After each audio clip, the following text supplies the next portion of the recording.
Hey,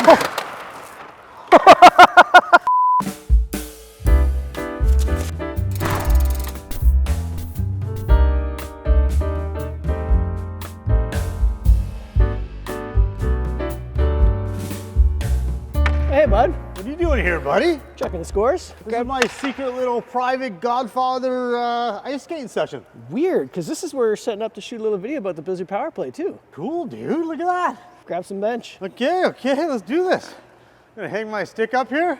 Perfect. Little sketch of the old skates here, Cogger. Oh! How hard can it be? What do you got here?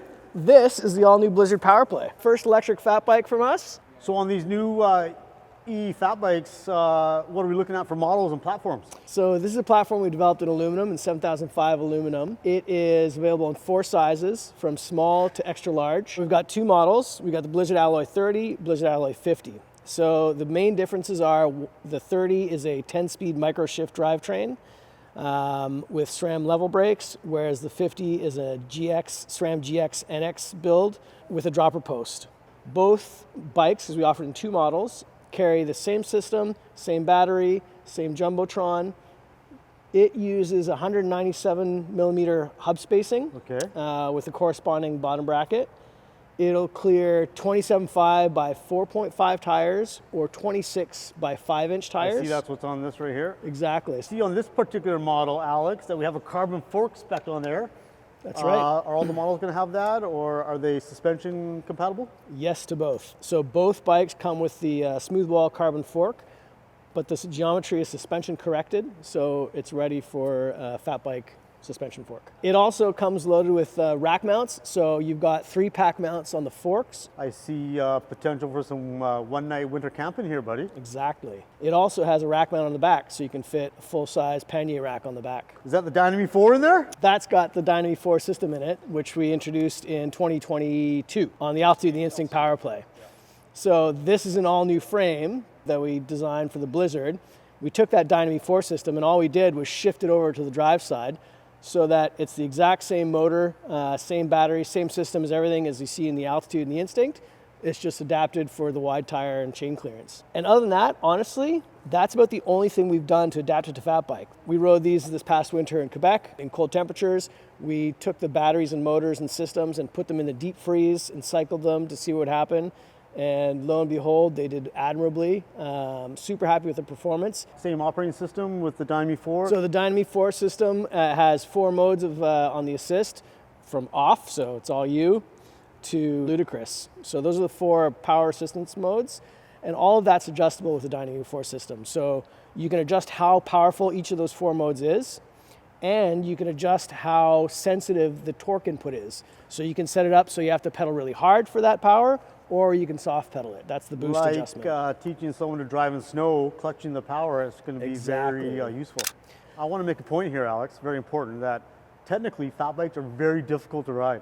It's kind of like technical climbing, because you got to ease the power. It takes a soft touch. It's a soft touch, buddy. One of the things that I like about our modern power plays is the Jumbotron, the display, and of course the bar remote. They're highly refined. The micro remote that we use is only 3 buttons, nice and compact, and it doesn't integrate the display into it either. And all the information is displayed on the top tube on the Jumbotron.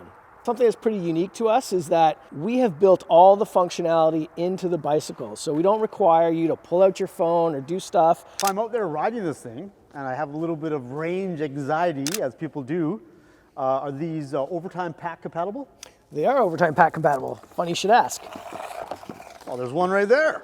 Here's the Overtime Pack. Cool. So the battery itself is a 720 watt-hour battery in the down tube. Removable, so it's 2 bolts slided at the bottom. And if that doesn't seem like quite enough to you, you can bolt on the Overtime Pack. So Overtime Pack adds another 314 watt-hours. That's amazing. Over 1,000 watt-hours? Exactly. Bolts right onto your top tube.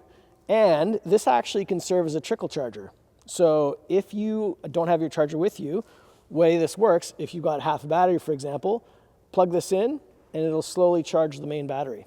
I know that from my power play experience, they charge quite quickly.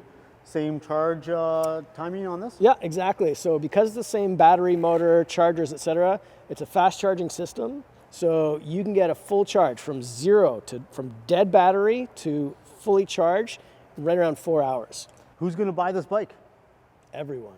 Haha, perfect. They're not only for snow riding. I find these bikes are great camping bikes, exploring up creek beds, beaches. For sure. I mean, the beauty of a fat bike is that it allows you to ride a lot of other places you couldn't otherwise possibly take a bike. You air down the tires, you get over rough conditions, like you say, creek beds, pebbly, rocky, gnarly stuff. But we also see them all over the cities, and especially electric versions. We actually see a lot of people commuting on them. They give people, a sense of confidence because of the big tire. They are super stable. If conditions get dicey and slippery out there on the roads, that makes a big difference. So, all those rack mounts are also going to help for that. Well, Alex, I'm pretty stoked that you crashed my little private ice time. Pretty stoked you crashed my little power play intro with your ice time. Hey, I brought you a jersey here. Maybe you could throw on some skates and we could play some hockey, eh? What do you think? Let's do this thing. That was a cheap shot, Alex. Cheap shot? You a cheap shot? You want a piece of me?